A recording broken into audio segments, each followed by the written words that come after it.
Welcome to Omni on Air, the official podcast of Omni Aviation. where we dive into the real stories of aviation's finest. I'm your host, Ella. And I'm Daniel. Welcome back to Omni On Air, the podcast where we bring you real stories from behind the scenes of aviation. I'm your host, Ella. And I'm Daniel. Today, we're joined by... I am Kent from HAU, AEIP. Seth De Vera from Phils Villamor. So, just to give a little more clarification on that, AEIP means Aeronautical Engineering Internship program. And Sir Seth is with us for the MT Plus program. Okay, so we'd like to understand a little bit more about your process of joining Omni Aviation. Can you walk us through, paano nyo po ba na-discover si Omni? And tsaka paano kayo nag-apply? Yung endorsement nyo, paano yun? At first po, I was searching through social media. Then, dumaan po sa FYP ko yung Omni. Then, that's the time I learned mag-apply and mag-search tungkol po sa maintenance training program po. Okay, I see. And you, sir? Ako naman po, personally, pag dumadaan po ang SCTEX, lagi ko pong nakikita yung Nakikita si Omni. Omni. Oo, kaya yun po yung naging basis ko. Diyan na lang, malapit din naman po. Ay, Dahil overlooking siya. Opo, no? diyan lang po. Nagkaroon ba kayo ng expectations nun sa Omni since nakita mo siya sa FYP, ikaw lagi mo nakikita, ganyan. Like, yung mga impressions nyo initially nung nakita nyo yung Omni. Kilala nyo na ba yung Omni beforehand? Yun nga po, nakikita ko siya every time na dumadaan kami ng Like SCTEX. yung company background mismo? Ay, hindi po. Wala po akong idea nun before. Same din po. No background po or anything. Aside from what you saw online. Yeah. Ano Online. yung first impressions nyo kay Omni? Nung una ko po nakita, ang ganda ng mga edits sa videos, ganyan. So, parang may class, ganyan na maganda ang dating. Yan po. How about you? Ako naman Ken? po is, madami po talagang airplanes yung pagpasok ng isip ko. Ang dami naman. Ang dami naman. Ganun. Pero yun po, nung medyo nagkaedad na ako and papasok na ako nga po sa internship and yun ko, na-realize ko na yun po, maraming aircraft, it means maraming experience po yung magiging ko pagpasok ko dito. Tama. And yung runway nila ng Omni is very prominent from SETEX, di ba? Makikita yes mo po, yung buong makikita ko. strip niya. Kita siya. So now you already know about Omni. Medyo familiar na kayo as students, di ba? What made you decide to choose Omni as your training provider? Ako po, nag-decide po ako kasi yun nga po, yun po yung pinakamalapit sa amin. And Proximity. ayoko na pong mag-apartment Stress or mo. what eh. Yes po.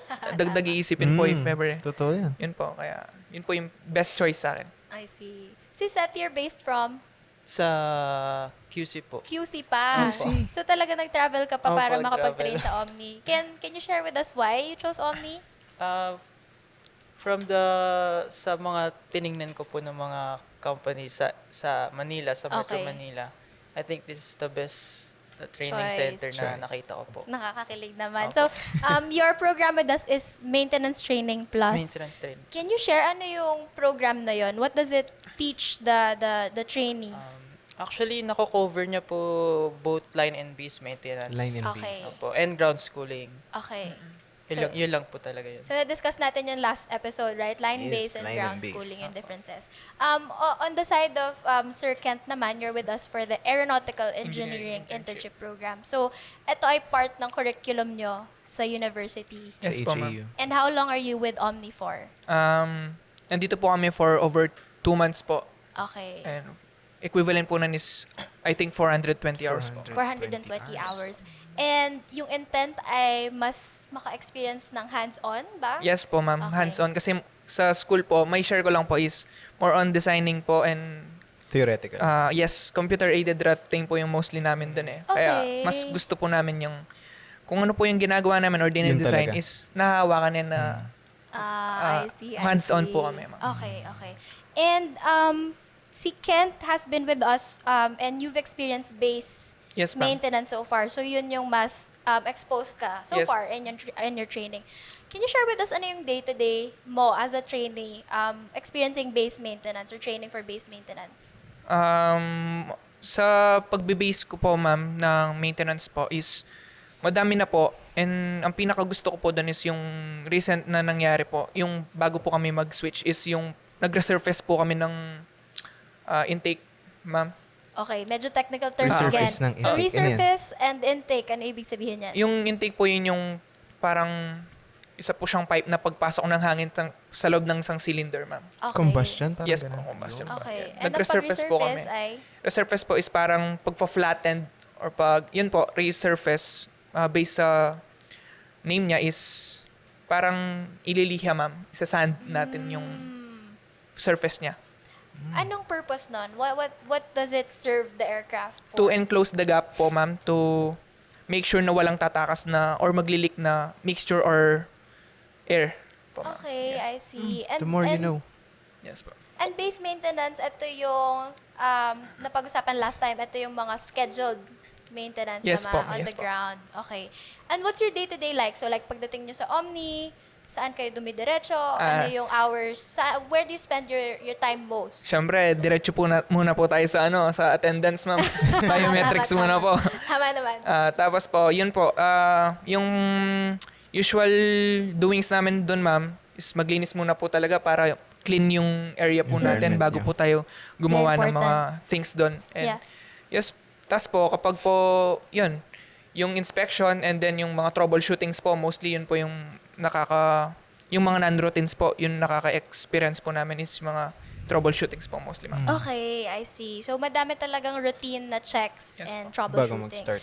On the flip side naman, si Sir Seth has been with us for about how many months, sir? Almost 2 months. Almost 2 months, and mostly on Since the line April. side Yes. ang Apo, experience. line naman. Can you walk us through naman what's the difference or what's your day-to-day like on the line maintenance side? Same lang din po. Attendance Attendance muna. muna. Attendance muna. So, pupunta Very ng important, biometrics, mag-fingerprint, ganyan. Okay. Then, magpre-prepare na po, isusuot na po yung required gear or equipment na gagamitin for the So line what's the maintenance. required gear if we may ask? Vest, yung parang card na emergency procedure na Okay. kailangan dala-dala palagi, and flashlight, screwdriver. Even when it's morning time, you need to Yes. bring flashlight. Okay, Yes. so safety talaga. Yes. Okay, and then once you're geared up, what's your next step? Yun na po, mag-start na po kami, hintayin po namin yung regular mechanic para po i-guide kami dun sa engine run-up na gagawin namin for the early shift po. Opo. Okay. And then you guys also do ba yung marshalling? Part Yes. ba yan ng Opo. refueling?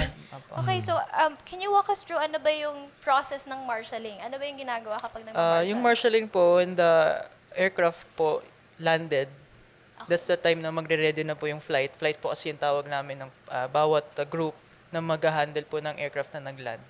So, magpagpo-positions na po yung mga trainee sa kanilang mga bay or sa pad, then doon na po mag-start yung marshalling. Okay, I see. So, hindi nyo pa na-experience yung flip side ng isa't isa, no? Si Hindi Sir pa. Seth, hindi pa Line. nag-base. Ay, nag-pace. Si Sir Tas Kent, hindi pa nagla-line. nagla-line. So, ano yung expectation nyo or what are you looking forward to kapag nag-flip naman kayo? Kasi gusto niyo naman ba? For example, kayo, base, mamaya ayaw nyo naman pala mag-line, ganyan. Aside sa kung gusto po, wala naman pong Wala choice. tayo. Kasama po kasi Choice sa na. programa po. Kailangan gawin both. Pero ang ine-expect ko po is mainit kasi exposed na po doon Sa sa line. Yes po, mainit. Pero Very common sentiment yan. Yes. Bibilad. fun naman po kasi you get to experience po yung mga refueling, mga na-experience po nila. Syempre, experience naman po talaga yung hinahabol dito eh. Yung para may kwento din po sa mga friends po. Ganun po. Na nagawa ko Maraming to, photos, nagawa ko ano. din to. How about you, Ganun sir? naman din po yung expectation, more on, actually, baka more on hands-on lang talaga sa base. Oo, tama. Rather Para than mabawasan sa din yung line, init, more no? on exposure talaga sa field, ganyan. Okay, so you guys are going to switch soon, no? Opo. Meron bang time na nag-overlap kayo? Like, you get to work with other schools within your experience? Opo, minsan po. Meron How do you po. find it na now you're exposed to a lot of different cultures din, di ba? Kasi Opo. iba sa inyo. Like you said, you're from QC, you're native here in Lalo Pampanga. na iba siguro yung tinuturo doon. Iba yung language minsan. Okay. Ano yung experience nyo sa ganun? Na you get to work with other people talaga, very diverse. In terms po, in working with other people. Pakikisama. Okay lang naman po kasi minsan nandiyan po given na po yan eh, nagkakahiyaan po eh. Pero syempre like makisuyo ka, parang magiging komportable na po in the long run. Like, everyday, day-to-day basis naman po na magkakasama. Like, magiging komportable na po. Minsan, nagtatanguan na din po. Yung pong... Pag nagkasalubong. Yeah, slight interaction lang po, sir. Doon magde-develop. Sa akin naman po, when it comes to language po, doon po ako nalalayo Kasi sa language barrier po. pala, May QC. Bisaya po, may Kapampangan. Yun po, Cebuano. So, medyo... Pero you have classmates who are also based here? Or ikaw lang from Phils Canao? Ako lang po. Okay. So, ano yung experience ng ganon? Ha? Di lang mo naman ba po. na-feel na Okay lang parang naman. zoned out ka na yung mga kakilala mo is out of your comfort zone? Hindi naman po. Nasa Okay lang pakikisama din Welcoming talaga. naman yung experience. Opo, welcome naman po experience. So, you're based in QC. Do you go home weekly? Ganon? What's your... Currently po, I'm living with my tita po. na taga dito sa taga- Pampanga. Okay, so we do have a lot of trainees na ganyan yung setup nila, or sometimes they do take dorms. So, lalo na yung mga taga Bicol pa or taga Visayas pa. Opo. So, what we can share is very diverse talaga yung perspective here at Omni. What is your next step, guys, after your training here at Omni? For me po, mag-search po ng company na pwede po ako mag-apply. Ready ka na mag-work, sir? Apo, Okay. Si Ken? Ako po, babalik po ang school kasi incoming 4th year student pa po ako. Okay. okay. I see. So, dun sa mga ka-works nyo, how about sa mga mentors nyo naman? Do you have like specific mentors na gusto nyo dahil ganito yung pakikitungo sa inyo or favorite nyo, ganun? Ako po, yung si Sir Shin. Yung name drop? Yung Sir Shin. Opo, yung... Bakit? Bakit siya? Pag po kasi pagdating ko doon, tas pag syempre tatambay po ako doon sa mismong hangar, like maghihintay po ako ng Mga kasama? tas lagi po niya ako tatawagin, halika dito, gaganunin niya po ako. Like, yung small interactions, na-build po. Ganun po. At siya yung nagtuturo sa'yo nun. When he Apo. calls for you, tuturuan kayong mag-maintain, gano'n. Yes, tuturuan po May niya ako deals. and at the same time, mautusan niya, which I like it po. Ganun. Kasi nadadagdagan po yung nalalaman ko po. I see. Si Sir Sheen ay mechanic ni Omni. Yes po. Okay, I see. Ikaw, Sir Seth? Actually po, wala po akong kilala. Actually, hindi ko po natatanong name ng mga regular mechanic na Okay. na nakikilala ko. Pero most of them naman po very welcoming Very kind and warm po. welcoming. I see. Okay. That's so good. I think as you go into siguro yung base maintenance, mas ma-expose Siguro may tayo. expose ka. Yes, po. Ano yung first impression nyo sa mga aircraft mechanic natin na regular na kay Omni? Parang yung sabi rin po ng first na First interview, batch. parang medyo at first sa itsura pa lang parang terror na Intimidating. ganyan. Opo. Ooh, Pero when ganun. you get to know them, very friendly naman po sila. Merong camaraderie naman na present. Opo. Ikaw, Sir Kent, lalo na mas madami kang time with them, ano? Opo. Ano nga po ulit? Ano yung first impression mo sa mga mechanic na dito na talaga Regular sa nag-work? Omni. Nung una po, syempre kinakabahan po ako eh. Kasi parang hire sila sa amin eh. Kaya po, nahiya po ako and at the same time, nandun po yung respect. Pero as day pass po, ganun. Nandun pa rin yung respect pero parang... Yung comfortability, okay na. Comfortability nandiyan na po. Sa day-to-day na work nyo, since na-mention kanina na yung field nyo is very collaborative, pag ba may teamwork ganyan or may ginagawa kayo, how do you position yourself? Ano usually yung trabaho mo na sinasabi mo sa sarili mo, dito ako, ganyan, ito yung ethics ko when it comes to working with them, paano ka nakikipag-collaborate? Parang tansyahan lang din po, sir eh. Like, mapagtanong ka ba? yes po, Ganun. mapagtanong po. Like, tinatanong mo po talaga specifically para maiwasan po yung failure or Confusion. yes, ganun. confusions po talaga, sir. Sa akin naman po, pag kailangan ng tulong, ganyan po, I'm right there agad po para tulungan yung regular mechanic. Kung may kailangan ng tools, uutusan po, ganyan. Sa inyong dalawa, is there any one of you na parang natural leader, ganyan, gusto nagli-lead? When it comes to your team, na nangunguna, ganyan. Para mas masuportahan yung team. I can't say na most of the time nagli-lead po ako, pero may mga times May lang mga din times, po. Yes po. especially sa mga expertise. Sa akin naman po, like, just recently, may bagong group sa line. So, yun po, nag-take lead po ako sa mga yun. Ini-impart ko Kasi po mas sa kanila matagal ka yung na. knowledge Share ko. ka. Opo. I see. That's nice. Saan yung feeling nyo mas malalaki yung kailangang collaboration? Is it sa base ba or sa line? Yung mas ano yung teamwork, mas important? Actually, both pa rin po Both, eh. Opo. okay. Sa side ng line, ano yung part na collaborative doon? Saan kayo kailangan may teamwork? More on marshalling po. Sa Okay. marshalling part po. Akala ko ang marshalling isang tao lang yon na gumaganon. Hindi So, po. can you walk us through that? So, yun yung- Especially sa mga hindi pa May nakaka-experience. mga basics ba kayong pwedeng ituro? Opo. Yung ganun? Actually, dalawang tao po kasi ang kailan sa marshalling. Okay. So, yung first po, may tinatawag po kami na disbay at dispad po. So, yung mga... Again, sorry, Disbay and dispad. Dispod. Apo. Okay. Dispod. Okay. So, sa disbay po, may tao na doon. Then sa dispad po, may tao din doon. Mhm. So, sa disbay po, siya po yung magko-control ng aircraft papunta sa kanya. Then, siya po may magli-lead doon sa dispad. So, yun yung gumaganon, Apo. ang bay. Ang Apo. pod naman ay Dun po yung magpa-park. naka-standby. Apo. Okay. So, meron ng glyph si Sir Kent kung ano yung gagawin niya.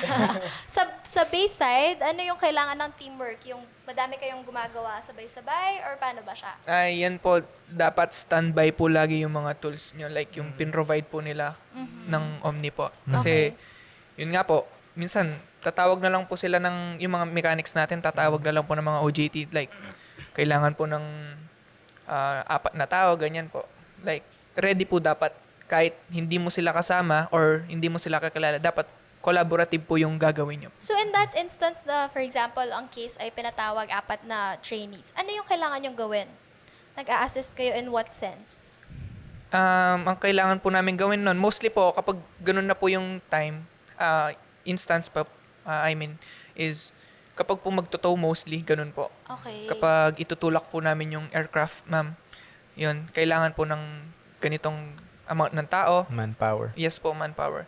Like, ganun po mostly. Okay. Tapos si Sir Asset na mention mo, your next step is looking for your company na. Yes, So, that means you're already licensed? Yes. Opo. Okay, that's also another big part no ng pagiging aircraft Licensing. mechanic, yung licensing. Opo. Can you walk us through paano ba yung licensing? And sino ba yung nagbibigay ng lisensya? First po, syempre kailangan graduate muna po kayo ng certain school, ganyan. Okay. So, yun, Meron kukunin bang niyo po. specific na course na requirement na dapat graduate ka? Kailangan ba aeronautical engineering? Or For me, yes po, kasi kung nagtapos ka po ng AMT, dapat kukuha ka ng license sa CAAP din po. Okay. So, if you took nurse, ganyan, hindi po pwede sa CAAP yun. So, meron siya requirements Opo. talaga. So, AMT dapat ang degree mo, tama? Opo. And then, mag-apply ka kay CAAP, Opo. which is the Civil Aviation Authority of the Philippines. So, paano yung And- step-by-step yeah, step by process step. nun? First po yun, kailangan nyo i-prepare yung mga documents like yung diploma, yung COG, yung TOR. TOR? Yun po. Then, punta po kayo sa SCAAP to pass the requirements. Then, bibigyan kayo ng schedule. Kukuha ka ng schedule. Ikaw ang kukuha ng schedule, ganyan. Then, pupunta ka sa day ng schedule mo. Then, that's the time you'll take the exam po. Tapos, sasabihin ni CAAP if pumasa ka and then you get your license. Actually, from there po, once you take the exam, Malalaman after mo you na. take the exam, you'll see if you pass or fail. Right after? Yes, opo. Okay, and wala siyang interview process naman. Wala po. So, bibigyan po kayo ng duration. After that, you can take the exam again po. Again, if you failed. Okay, I see. And So, then you get ina-assume your ko, license. kuya, first take, pasa mo agad. Hindi po. Hindi po. So, is it very So, anong difficult? experience mo dun? May subjects po ako na na-take ko lang ng isa. May iba naman po na-take ko ng 3. Oh. So, subject by subject siya, ganun? Yes, opo. Multiple siya. Yes. So, pero one license only. One license, opo. Okay, I see. Nung time na hindi ka nakapasa, nagkaroon ka ba ng some sort of, na-discourage ka, nawalan ka ng gana? Opo. Naranasan ko po yun. Pero paano mo na-consult yung sarili mo na, ito pa rin yung gusto ko, tutuloy ko pa din? Well, nagpursige pa rin po ako. Nag-aral po ulit ako ng mga mali ko po. Siyempre, yun, inaral ko po ulit para the next time na mag-take po ako ng Alam mo exam, na. hindi na po ako babagsak. So, gano'ng katagal, sir, for you to be able to get your license? Actually, for me, it took me almost 2 years, if I'm not mistaken. Because So, medyo along the long- way po, may mga inaasikaso rin po ako. So, Yeah. sinisingit ko lang po sa day-to-day, So, ko po. mahabang process pala Opo. siya. Pero after ka nang mag-graduate from PhilS ka yan? Yes, Yung opo. Okay, and as I understand it, iba ang lisensya ng AMT, sir, which is coming from CAAP, with an aeronautical engineering naman kay Sir Kent. Yes, So, po. ano po yung process sa inyo? And ano yung license nyo? Hindi ko pa na-experience, ma'am. Third year pa lang po kasi ako. Oo, pero yung ano po is parang regular bachelor's degree ng mga engineers like Engineers. mechanical, civil Okay. engineers. Ganun din po, ma'am. You will need the diploma, ma'am. Siyempre, graduate po ng course na yon. And then, Training. yes po, training, dapat completed po yung training. And then, review at saka take po ng So, for board exam. PRC, Yes po, board PRC. exam siya. So, as an engineer naman yung kumbaga PRC. rating is Yes what we po. call it in the AMT Yes, sense, right? So, I see. So, there's a big difference. Pero in terms of trajectory and career path, you said, sir, you're looking for a new company when you're done with Omni, when you're Apo. done with your training. Ano yung na-imagine mong company, sir? Is there a specific industry or type? Yung isa po is LTP, yung Lufthansa po. Okay. Then, the other is yung CIF po. These are, anong type ng company to mga to, sir? MRO company po. MRO. MRO. MRO means? Maintenance, repair, and overhaul po. Okay. Ito Okay. yung mga kumpanya na ang main business nila is Pag-repair. helping companies who own aircraft Aircrafts. to maintain them. Yes. Tama. So may outsourcing din pala yung maintenance. Opo. So, dito dinadala. Ano usually yung mga clientele ng mga ganyang company, sir? Marami po eh. Pwedeng Sebpac, ganyan. Okay. Okay. PAL. So, yung mga passenger aircraft, Yes. ganyan, sa Opo. kanila pinapamaintain. I see. On the side naman ni Sir Kent, syempre engineering po. side, ano naman na-imagine mong trajectory of your career after future, Omni? yung goal mo. Or after your graduation even at school? To be honest po, ma'am, yung pong course namin is mahirap siya dito sa Pilipinas, ma'am. Okay. Mas a lot. Compared sa ibang bansa? Yun ba yan? Or- Hindi po. I mean, mas madami pong trabaho sa mechanics in terms Okay, sa okay. Pilipinas kesa po sa engineers po ng aircraft po ganun. Kaya most likely, ma'am, kung hindi makahanap ng kahit suntok sa buwan po dito sa Pinas, kasi kung hindi po makahanap dito, ang goal po is abroad. Abroad. Yes, and Okay. ang last resort, ma'am, is mag-Air Force na lang. Air Force. Yes, po. As a pilot. Hindi po, hindi po. Okay, Maintenance merong din. role ang Air Force for engineers. Parang yung pong sinabi ng kanina, ma'am, like planners po ng ganun. Okay. Planners po ng mga flights po. Yes.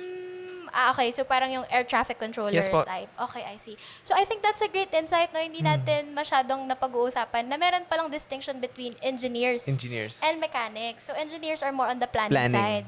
Then, mechanics are more on the maintenance side. Yes. Okay, great insight Na-mention mo yun. yung abroad. Meron ka bang plan or parang goal or tinitignan na kung sakaling hindi mag-work, dito ako? Like, anong bansa kaya yan? Ano, sir, pa... Abroad. If ever man na May i-consider mo dream yung company abroad. ka ba Okay po. abroad? Oo. And saan bansa siya? Or wala pa naman? Wala Di pa naman po, umabot sir. dun? Pero yun nga po, yung last resort ko po is dito po sa... Air Force. Okay. I think ang dami nating na-surface na new insights, specifically yung difference or distinction no between the different verticals within the aviation industry. Siguro as a closing and as our final words, sa mga wala Nakikinig. pa, nakikinig, pero hindi pa sila OJT, in their OJT period, siguro estudyante pa lang or nag-aaral pa lang. Meron ba kayong mabibigay na insight or advice, message to them? Imagine nyo kasama natin sila Yeah, ngayon. especially if they're interested to join Omni. Or pwede rin na pwede nyong sabihin sa sarili nyo before kayo mag-intern nyo sanang nasabi nyo. Advices, ganyan. Knowing na napagdaanan nyo na ngayon. Ako is... I highly encourage yung mga aviation inline na courses po is to apply here kasi mapoprovide po ni Omni yung mga needs na learnings nyo po and yung mga experience na kailangan nyo po para magpatuloy sa future nyo and sa future po natin. Ganun po. How about you, Actually, sir? parang same lang din po sa kanya. I encourage yung mga mag-a-apply ng experience or magkukuha ng experience or OJT. grab the opportunity na mag-apply sa Omni kasi it's very life-changing din and marami kayong matututunan. I love that. Thank you so much to our guests for sharing their honest and inspiring experiences. So again, sa lahat ng listeners natin who are still on the edge or are still exploring training opportunities, hearing from what they said, try and choose Omni. So again, thank you so much to our guests. This has been Omni and On Air. I am your host, Ella. And I'm Daniel. Till next time. Bye-bye.